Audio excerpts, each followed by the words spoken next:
जय हिंद दोस्तों, स्वागत करता हूं आपका अपना YouTube channel sunrise education point. कैसे हैं दोस्तों? उम्मीद करता हूं आप सब बहुत अच्छे होंगे। आज हम बात करेंगे मध्यकालीन भारतीय इतिहास के खिलजी वंश जो 1290 से 1320 ईस्वी तक चला। मध्यकालीन भारतीय इतिहास का ये हमारा 7वां पार्ट है। चलिए दोस्तों शुरू करते हैं। खिलजी वंश का संस्थापक किसे माना जाता है? आंसर होगा दोस्तों जलालुद्दीन फिरोज खिलजी। अगला है दोस्तों, अफगानिस्तान का वह क्षेत्र जो खिलजियों के निवास के कारण खिलजी क्षेत्र के नाम से विख्यात है। आंसर होगा हेललमंद घाटी। अगला है दोस्तों, खिलजी किसकी शाखा मानी जाती है? आंसर होगा तुर्कों की। यह तुर्कों की 64वीं शाखाओं में से एक है दोस्तों। अगला है, जलालुद्दीन फिरोज खिलजी ने अपनी राजधानी कहाँ बनाई? आंसर होगा दोस्तों किलोखरी में। अगला है, जलालुद्दीन फिरोज खिलजी की हत्या कब और किसने की? आंसर होगा दोस्तों 1296 ईस्वी में जलालुद्दीन के भतीजा एवं दामाद अलाउद्दीन खिलजी ने हत्या की थी।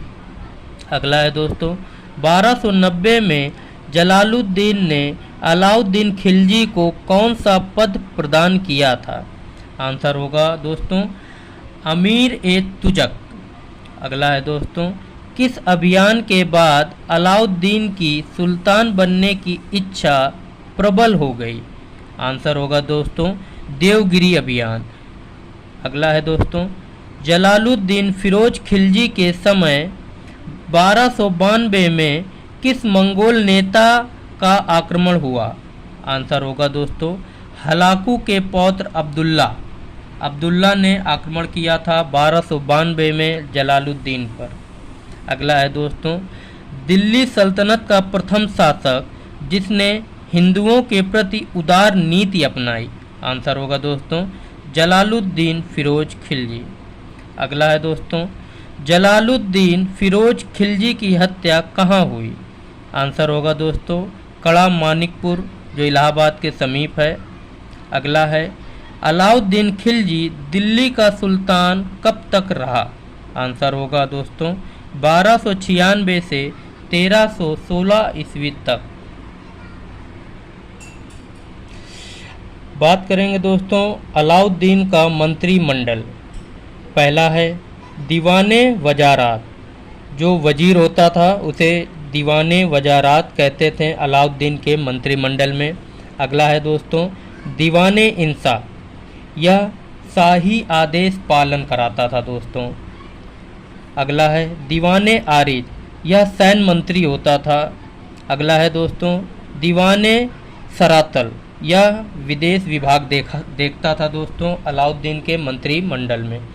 अगला है दोस्तों अलाउद्दीन के बाजार नियंत्रक अधिकारी। पहला है दोस्तों सहना ए मंडी, बाजार अधीक्षक जो होता था अलाउद्दीन के समय पर उसे सहना ए मंडी कहते थे।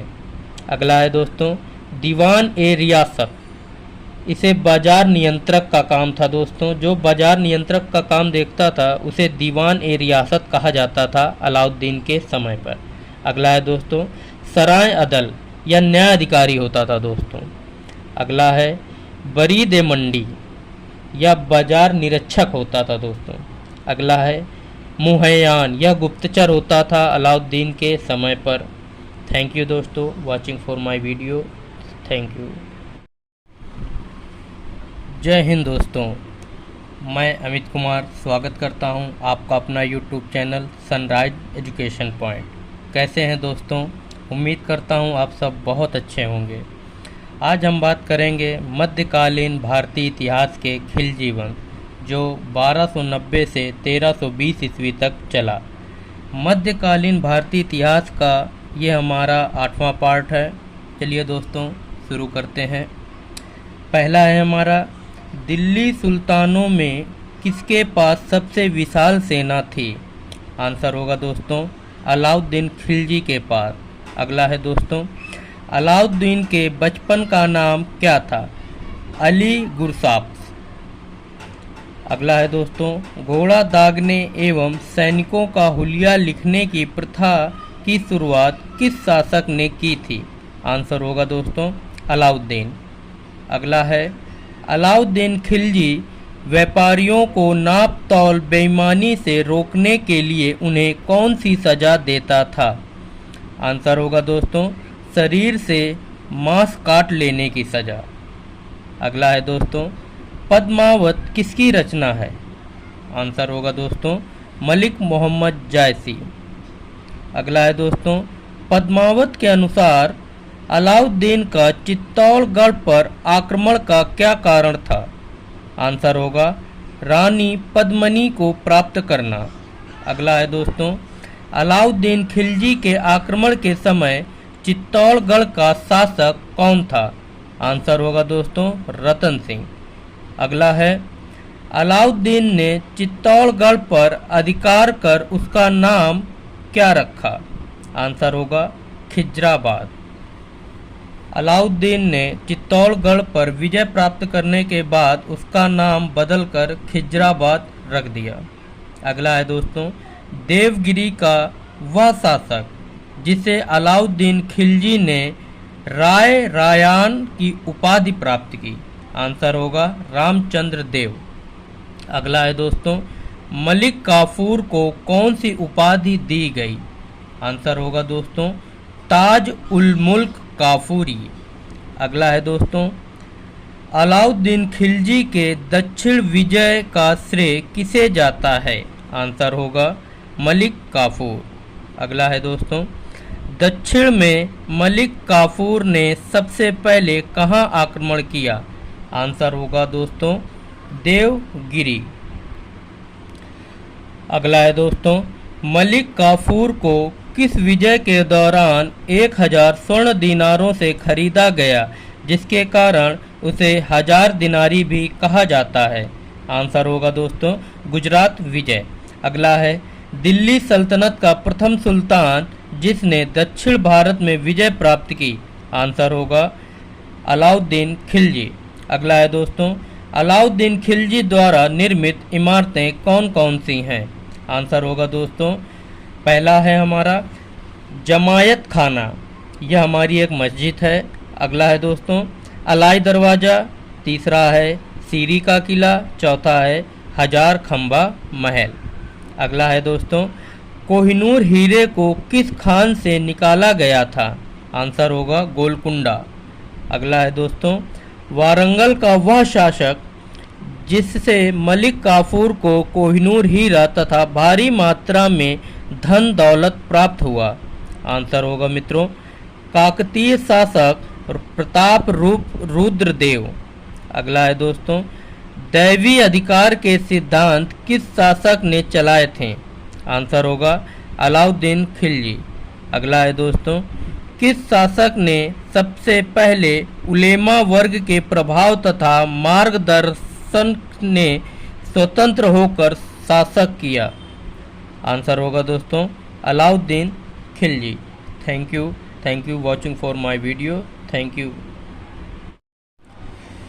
जय हिंद दोस्तों, मैं अमित कुमार स्वागत करता हूं आपका अपना YouTube channel sunrise education point. कैसे हैं दोस्तों? उम्मीद करता हूं आप सब बहुत अच्छे होंगे। आज हम बात करेंगे मध्यकालीन भारतीय इतिहास के खिलजी वंश जो 1290 ईस्वी से 1320 ईस्वी तक चला। यह हमारी मध्यकालीन भारतीय इतिहास की सीरीज का नवा पार्ट है। चलिए दोस्तों शुरू करते हैं। अलाउद्दीन ने सिकंदर सानी की उपाधि से किसे विभूषित किया? आंसर होगा दोस्तों स्वयं को। अगला है दोस्तों, अलाउद्दीन ने किसकी नियुक्ति दीवाने विरासत पद में किया? आंसर होगा दोस्तों मलिक याकूब। अगला है दोस्तों, अलाउद्दीन खिलजी के आर्थिक नीति के व्यापक जानकारी हमें किसकी कृति से मिलती है? आंसर होगा दोस्तों जियाउद्दीन बरनी की तारीख ए फिरोज शाही से।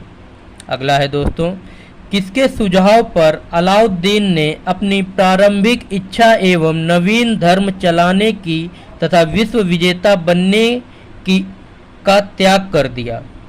आंसर होगा दोस्तों काजी अलाउल मुल्क। अगला है दोस्तों, मंगोल आक्रमण से बचने हेतु अलाउद्दीन खिलजी ने 1304 ईस्वी में कहाँ राजधानी बनाई? आंसर होगा दोस्तों सीरी में। अगला है दोस्तों, अलाउद्दीन खिलजी का वह सेनापति जो मंगोलों के विरुद्ध आक्रमण करते हुए मारा गया। आंसर होगा दोस्तों जफर खां। अगला है दोस्तों, राजस्व सुधारों के अंतर्गत अलाउद्दीन खिलजी के द्वारा लगाए जाने वाले 2 नवीन कर कौन कौन थे? आंसर होगा दोस्तों नंबर 1 चराई कर, यह चारागर और पशुओं पर लगाया जाता था। दूसरा है घरी कर, यह गृह कर झोपड़ी पर यह कर लगाया जाता था। अगला है दोस्तों, अलाउद्दीन खिलजी के दक्षिण अभियान का उद्देश्य क्या था? आंसर होगा दोस्तों धन की प्राप्ति। अगला है दोस्तों, अलाउद्दीन खिलजी ने राजस्व एकत्र करने के लिए किस अधिकारी की नियुक्ति की? आंसर होगा दोस्तों मुस्तखराज की। अगला है दोस्तों, वह सुल्तान जिसके शासनकाल में सर्वाधिक पैमाने पर खालसा भूमि का विकास हुआ। आंसर होगा दोस्तों अलाउद्दीन खिलजी। अगला है दोस्तों, 1306 ईस्वी में अलाउद्दीन के समय दिल्ली सुल्तान तथा मंगोलों के बीच की सीमा थी सिंधु नदी। अगला है दोस्तों, अलाउद्दीन द्वारा स्थापित बाजार। पहला है खाद्यान्न बाजार, दूसरा है निर्मित वस्तुएं बाजार, तीसरा है दैनिक वस्तुएं बाजार, चौथा है पशु और गुलाम बाजार। अगला है दोस्तों, अलाउद्दीन खिलजी के दरबारी कवि अमीर खुसरो ने किस वाद्य यंत्र का आविष्कार किया? आंसर होगा दोस्तों सितार। अगला है, अलाउद्दीन खिलजी के शासनकाल में किसने भारत पर अंतिम आक्रमण किया? आंसर होगा दोस्तों मंगोलों ने। अगला है दोस्तों, अलाउद्दीन की मृत्यु कब हुई? आंसर होगा दोस्तों 1316 ईस्वी में। अगला है, अलाउद्दीन खिलजी की मृत्यु के बाद मलिक काफूर की सहायता से दिल्ली की गद्दी पर कौन बैठा? आंसर होगा दोस्तों अल्पवयस्क शहाबुद्दीन उमर। अगला होगा दोस्तों, शहाबुद्दीन की मृत्यु के बाद कुतुबुद्दीन मुबारक दिल्ली के सिंहासन पर कब बैठा? आंसर होगा दोस्तों 1316 ईस्वी में। अगला है दोस्तों, मुबारक खां ने कौन सी उपाधि धारण की? आंसर होगा खलीफा की। अगला है दोस्तों, मुबारक खां के वजीर खुसरो खां कब दिल्ली के सिंहासन पर बैठा? आंसर होगा दोस्तों 1320 ईस्वी में मुबारक को मारकर स्वयं दिल्ली के सिंहासन पर बैठा। थैंक यू दोस्तों watching for my video. Thank you.